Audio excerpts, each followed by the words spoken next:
తెలుగు రాష్ట్రాల్లో వైకుంఠ ఏకాదశి సందర్భంగా ఆలయాలకు భక్తులు పోటెత్తారు. శ్రీ సత్యసాయి జిల్లా హిందూపురంలోని వెంకటరమణ స్వామి ఆలయంలో వేకువజాము నుంచే భక్తులు క్యూ కట్టారు.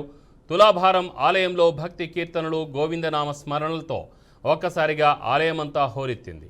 కార్తీక శుద్ధి ఏకాదశి బ్రహ్మణి ముహూర్తం సందర్భంగా ముక్కోటి ఏకాదశి రోజున ఉత్తర ద్వారమున దర్శించుకుంటే ఎంతో పుణ్యమని అర్చకులు చెబుతున్నారు.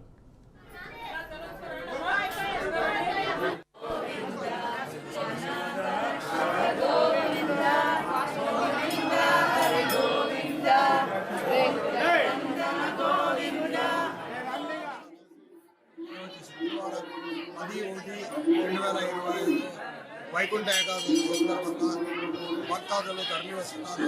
ఈ సందర్భంగా అందరికీ తెలియజేయమనగా ఈసారి శ్రీరంగం నుంచి పట్టు వస్త్రాలు తెప్పించి స్వామివారికి సమర్పించాము. ఇది చాలా సంతోషమైనది. ఇంకోటి ఏమంటే భక్తాదులు అందరూ బాగా సాఫీగా వస్తున్నారు, సాఫీగా వెళ్తున్నారు. మేము చాలా హర్షం వ్యక్తం చేస్తాం.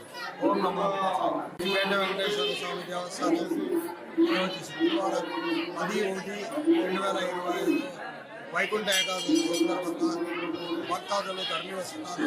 ఈ సందర్భంగా అందరికీ తెలియజేయమనగా ఈసారి శ్రీరంగం నుంచి పట్టు వస్త్రాలు తెప్పించి స్వామివారికి సమర్పించాము.